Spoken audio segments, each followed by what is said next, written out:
في موضوع مهم بدي احكيكم اياه. الكل بهم الكل، ركزوا معي مزبوط. بخصوص لما واحد بده يشتري عقار، في شغله لازم تنتبهوا لها، اللي هي لازم تشوفوا اذا على العقار في رسوم او اشاره. بهيدا الفيديو بدي اشرح لكم شو هن الاشارات والرسوم ممكن تكون موجوده، ولازم تتاكدوا منها قبل ما تبتلوا وتشتروا وتتلبصوا فيهم.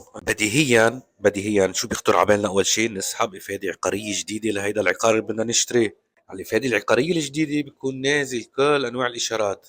أوكي، وندقق كل إشارة بإشارتها. أول شيء لازم ننتبه لشغلة، إذا في على العقار شي دعوة قضائية أو شيء، وشو نتيجة هيدي الدعوة.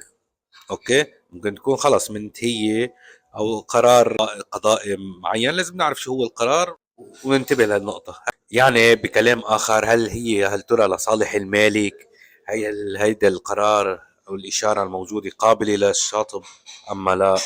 الشيء الثاني اللي لازم تنتبهوا له، كن شوفوا إذا في على العقار ضريبة. مش ضروري تكون ضريبة أملاك مبنية، ممكن يكون في أنواع ضريبة تاني. مثلا على سبيل المثال، مثلا ممكن يكون في ضريبة انتقال منه دفعها صاحب العقار الأساسي. أوكي، عاملين انتقال منه مدفوع الضريبة.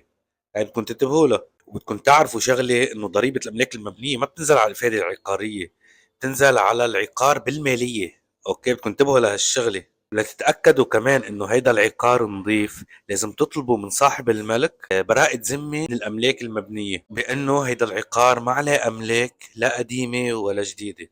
إن شاء الله تكونوا استفدتوا بهيدا الفيديو، فيديو كتير مهم. شاركوا مع أكبر عدد ممكن. اكسبلور، اعملوا وقت ما فيكم شير اكسبلور لينتشر. عرفتوا عليك؟ فيديو كتير مهم وبفيد الكل.